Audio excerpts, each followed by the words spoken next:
Hi and thank you so much for watching. I'm Sanne and you have landed on my perfume channel. This video is all about fall-autumn fragrances. I would like to share with you my top 10 for this upcoming season. To give this video some sort of a structure, I chose only one perfume for each category. I hope you will enjoy and let's jump in.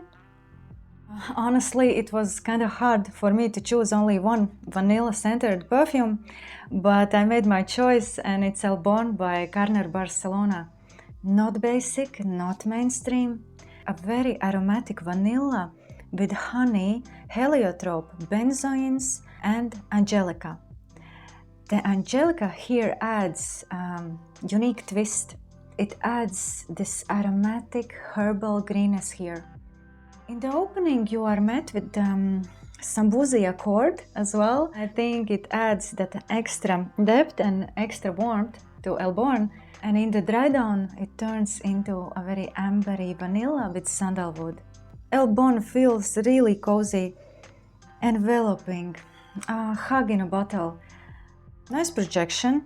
I can still smell it on my clothing the next day. It has received multiple compliments since I got it. So Elborn by Carner Barcelona, a sweeter weather staple. Let's continue with the gourmand, and my choice is by Trussardi in this charming bottle. Golden Doggy, Passeggiata and Galleria Vittorio Emanuele, Due by Trussardi. My Italian friends are probably cringing now, but I did my best. First of all, I really want to praise the olfactory texture in this scent. Whipped hazelnut cream, the foam of a cappuccino. Delectable, simply delectable. This perfume is a bad choice only in one case.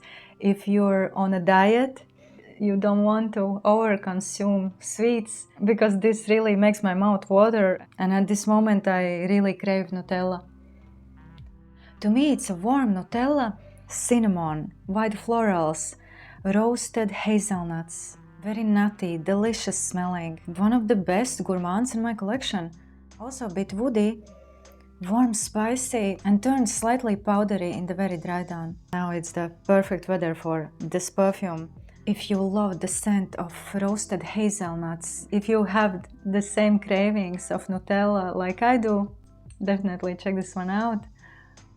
The next perfume is a recent addition to my wardrobe, and I got this travel size bottle to carry it with me in my evening bag. It's called Private Code and it's by the house HFC.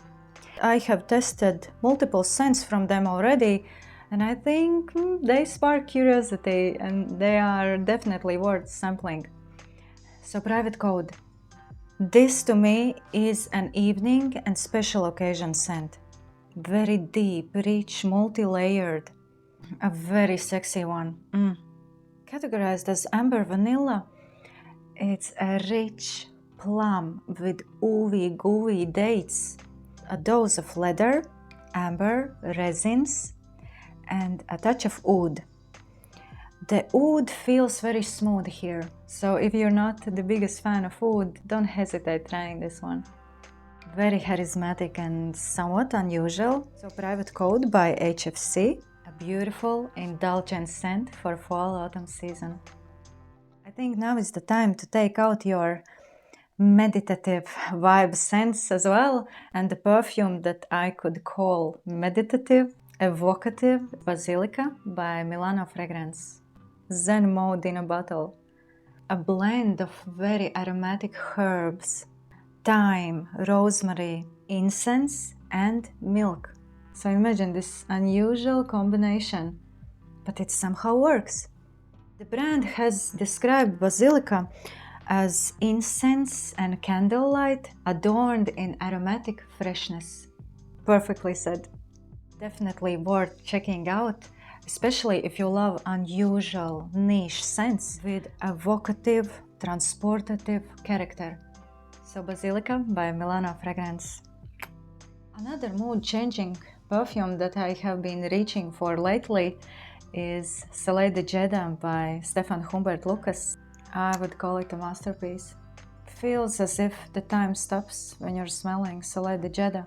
Amazing one for gloomy, a bit depressive days when you are craving sun. Reassuring, protective, multi-layered blend of resins, ambers, balsamic touches. It's also earthy, sunny element, almost solar feel. Needs to be experienced at least once. You will either love it or hate it, that's for sure. One of those cocooning scents. I would even call Soleil de Jeddah a spiritual scent. It mentally brings you closer to the source, whatever that word might mean to you. So Soleil de Jeddah by Stephane Humbert Lucas 777. Alright, this season is also meant for leathery leather accord scents. And my choice is Ambre Safrano by BDK Parfum. Categorized as woody spicy, to my nose the main violin here is played by leather. A dense, thick leather with saffron, dark plum, warm spices and a smooth sandalwood base. Great longevity, nice projection, really goes well with a leather biker jacket or biker boots. Ambre Safrano radiates power and can serve you as a boost of confidence. So Ambre Safrano by BDK Parfum. Next up, Rose, the Queen of Flowers. And I chose Portrait of a Lady by Frederic Malle, made by Dominique Ropion. It's always harder to describe perfumes that you love the most. They have become like a diary for you, like a notebook where you journal. This bottle holds so many memories for me. So I really cherish this 100 ml size bottle, which is already beaten up. Portrait of a Lady is a bit witchy, gothic, melancholic, introspective, dark academia aesthetic in a bottle. A very fierce composition, a fully opened rose with incense, a heavy dose of patchouli. I also smell aldehydes here, soapy elements, full of character, super sexy. Musky, aldehydic, a bit soapy, zesty. Honestly, not everyone can pull this off, and rightly so, but Portrait of a Lady by Frederic Malle will go down in history. I also wanted to add something milky, something lactonic from this travel size set by Van Cleef and Arpels, and my choice is Bois Dore. Really nice niche house that slowly is becoming one of my favorites. The notes that stand out to me the most are almond, vanilla, sandalwood, warm spices, heliotrope, tonka beans, and Kashmirian, packed with all these sensual, tactile notes. Milky, lactonic even. Also woody. If you like Milk Plus by Commodity, also Tonkode by Laboratorio Olfativo, you might really like Bois Dore by Van Cleef and Arpels as well. There's also Ambroxan, which provides this extra sillage and extra projection, a sweeter weather perfume for cuddling and long weekends. Bois Dore by Van Cleef and Arpels. So what's missing? Something boozy. And my choice is by Serge Lutens, Ecrin de Fumee, a dark, a bit dusty chocolate with sandalwood, rum, incense, smoky touches, iris, a large dose of nutty tonka beans, and cigar tobacco. This scent is asking for long coats, meeting up with old friends, and maybe a game of chess on a vintage chessboard. Grounding, a bit melancholic, introspective, and with a very prominent dark chocolate accord.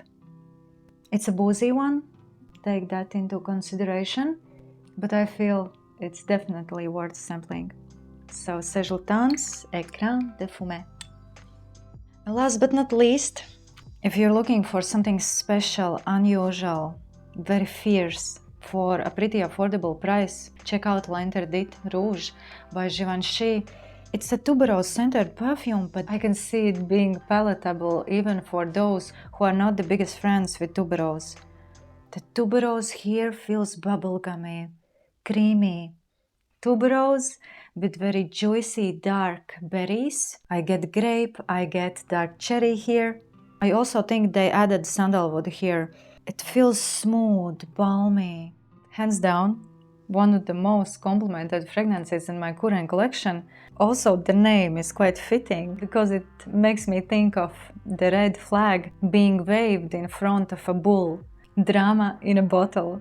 Super sexy and powerful. Soleil Interdit Rouge by Givanchy. So this was it for tonight. Thank you so much for watching. Please let me know what are you really excited to wear this season. And yeah, see you in my next one. Bye.